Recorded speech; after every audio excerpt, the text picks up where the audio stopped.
This video was made possible through the support of my patrons. The most precious thing on this earth is the human brain, and yet we allow it to die. It is quite useless to resist, as we are stronger and more efficient than your Earth people. You belong to us. You shall be like us. The ascension shall begin. The strength and might of the cyber race will be confirmed. Pain. I am by God. Pain. So cold. Pain.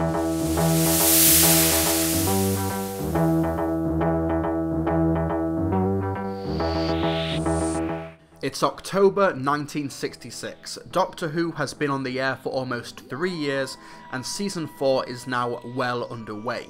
However, this was a time for massive behind-the-scenes changes.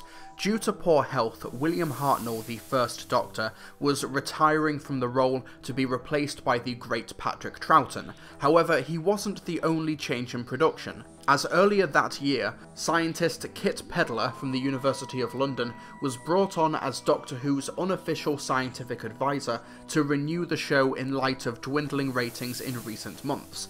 These changes behind the scenes converged with the 1966 story The 10th Planet, written by Kit Pedler along with the show's script editor at the time, Gerry Davis. Our story, the first Doctor played by William Hartnell and companions Ben and Polly played by Michael Craze and Annette Wills respectively, land in the South Pole in the futuristic year of 1986. There, they stumble across Snowcap Base, a space tracking station which is monitoring the Zeus 4 probe during a routine mission in the Earth's atmosphere. However, Zeus 4's course and instruments are affected by the planet Mondas, Earth's long-lost twin planet, coming into the solar system. Its purpose? To extract energy from Earth, which will destroy it in the process. It's up to the Doctor and the team at Snowcap Base to defend themselves from the citizens of Mondas, converted human cyborgs known as the Cybermen.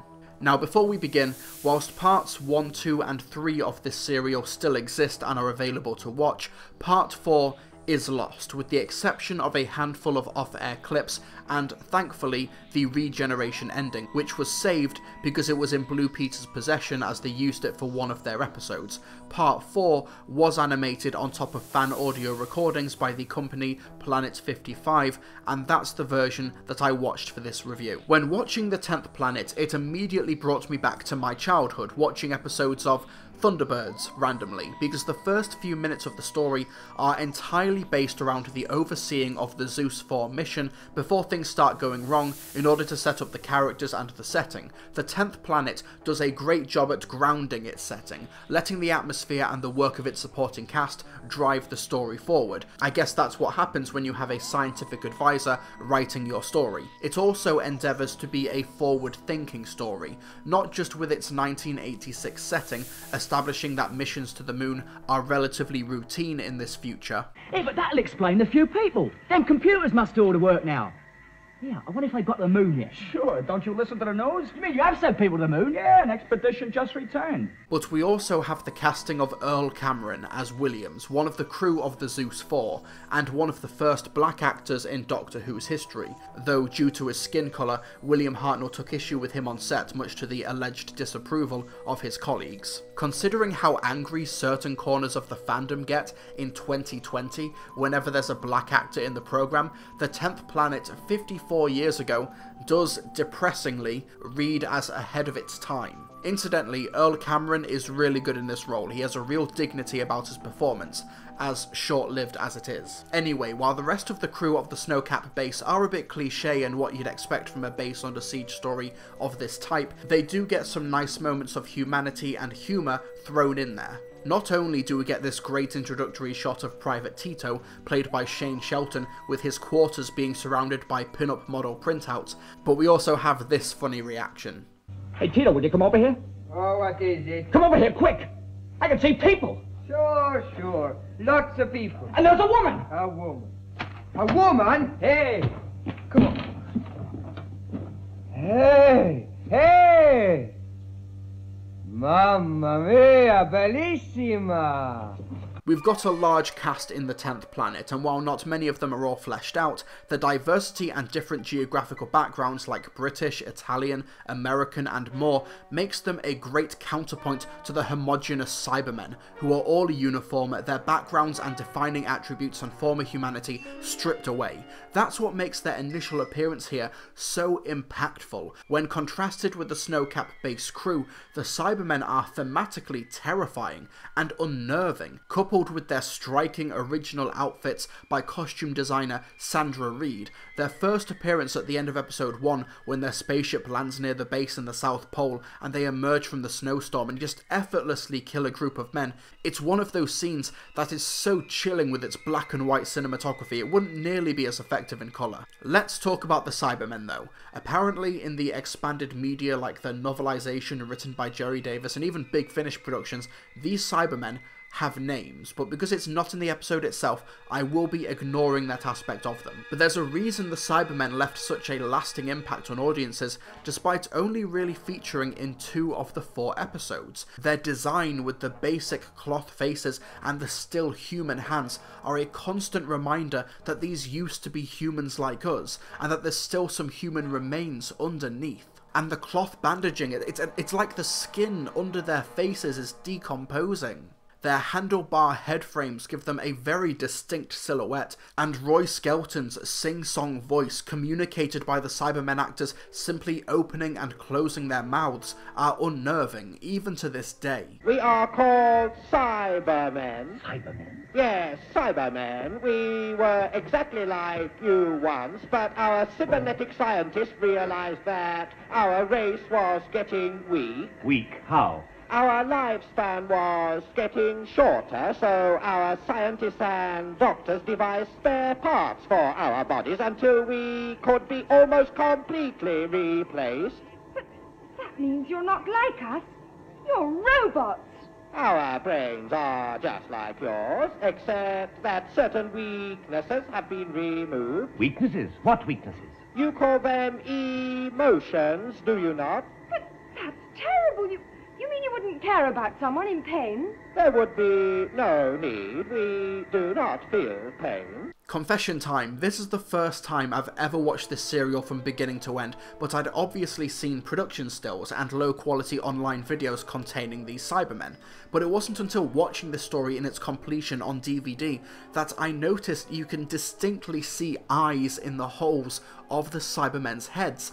That is the creepiest detail, those unblinking, unemotive eyes being one of the few things that remains of the Mondasians, who don't necessarily want to conquer or destroy, but they are so desperate to survive that they've made the ultimate physical and mental sacrifice. That's why the one weakness in their design, at least in my opinion, still works: the massive bulky chest units. Yeah, they're cumbersome, but they're convincing as large life support systems that have just been bolted onto the front of these former humans. They might be our villains of the story, but due to their coldly logical approach, you can see why they behave the way they do, and why they feel justified in the destruction of Earth for their own survival.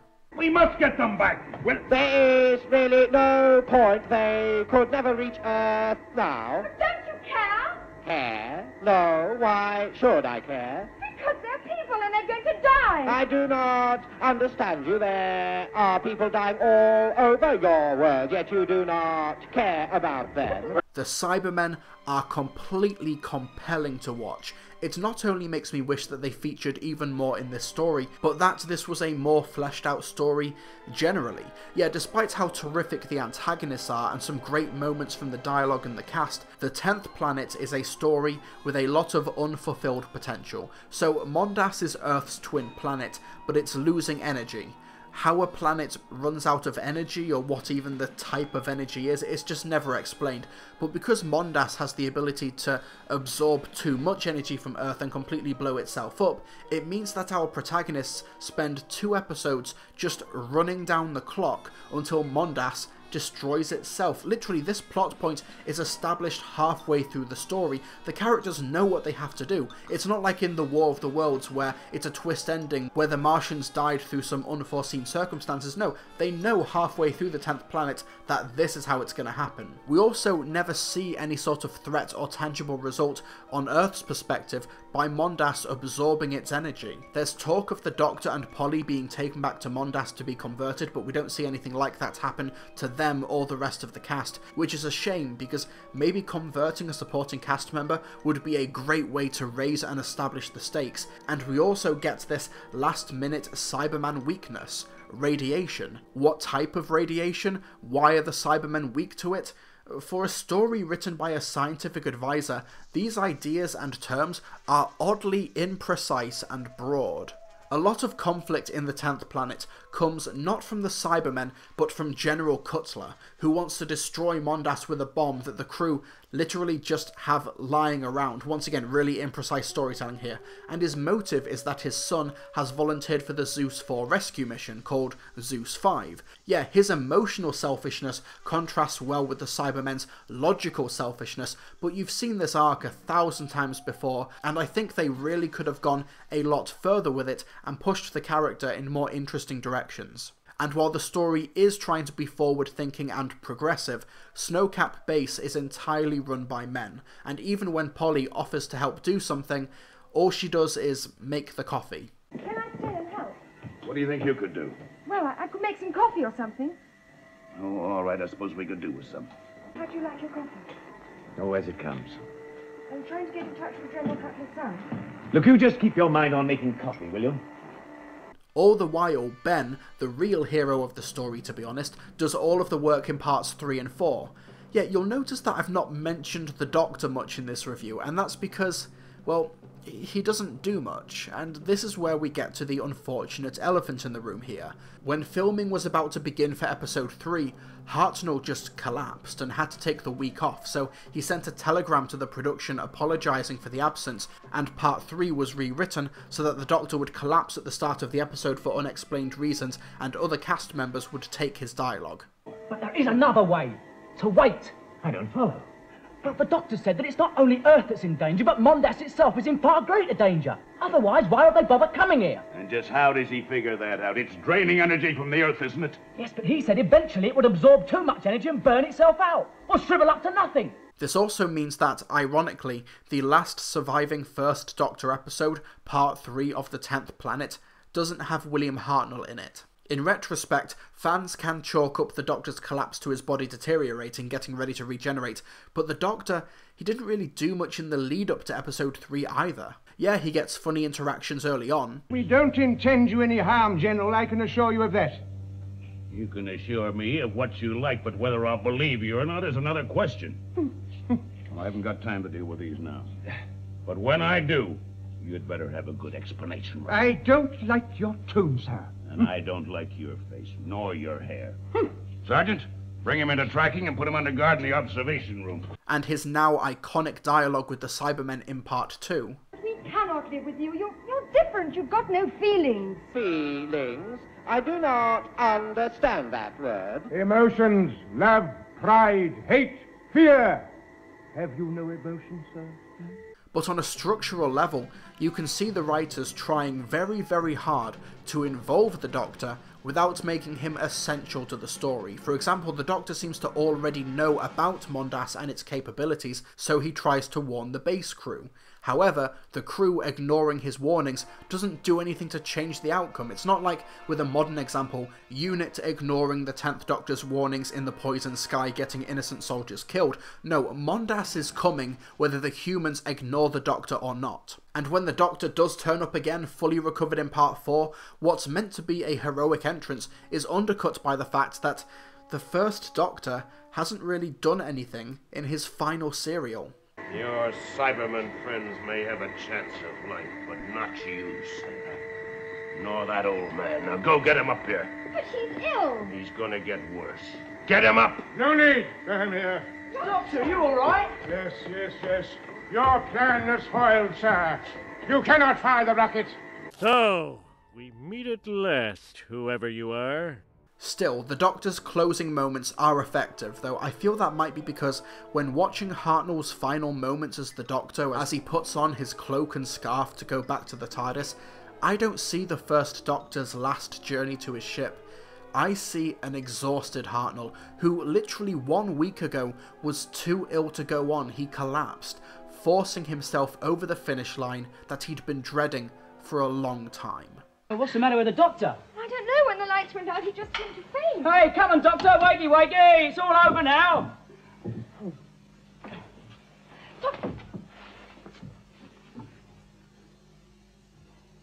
What did you say, my boy?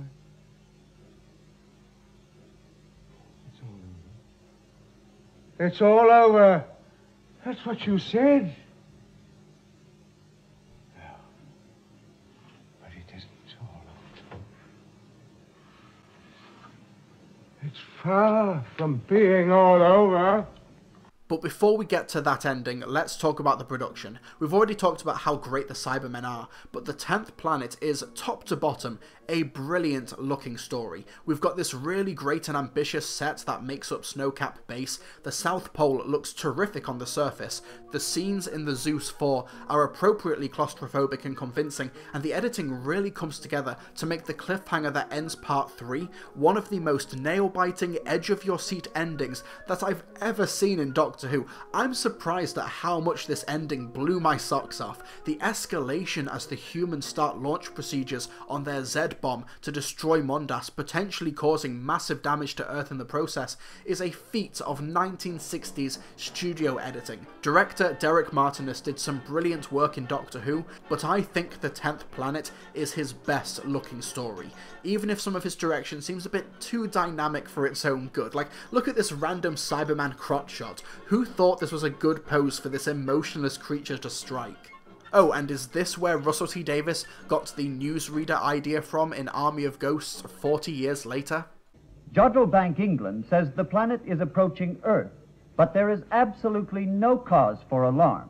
As far as we know, the increase in ghost activity is harmless. As for the ending, it's a great understated scene where Ben and Polly are there to watch the Doctor collapse on the floor of his TARDIS as his face brilliantly morphs from William Hartnell into Patrick Troughton. Massive props to Vision Mixer Shirley Coward, who unfortunately went uncredited for her work in the 10th Planet, despite making the transition and regeneration look so seamless and effective.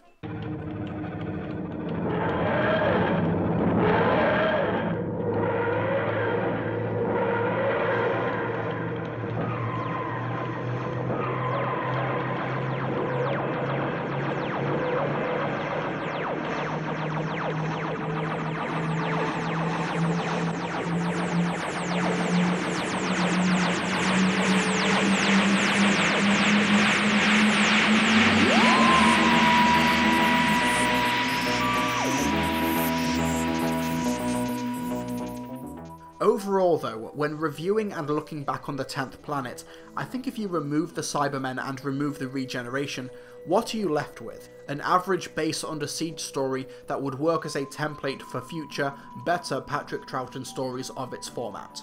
Its characters are fine if a bit broad, its main cast with the exception of Ben have almost comically little to do, and while the Cybermen are instantly brilliant and drawing from real-life scientific phobias and body horror, the rest of the science in this story seems really off base. Like, how can Mondas absorb so much energy that it explodes, whilst Earth seems to have absolutely no downside or negative consequences to itself? Still, to the 10th Planet's credit, its pacing is impeccable. I have my issues with it, but I was never bored with this 4-part 90-minute story. It moves along and presents itself like a B-movie, making it incredibly watchable. And yeah, I can question whether this story stands up without the Cybermen or the regeneration, but I do acknowledge that's a pretty reductionist point to make. I just want to emphasize how a pretty ho-hum story can be so easily elevated when it gets 1 or 2 parts of it really right. And it's easy to watch this story and see how the Cybermen became so immediately popular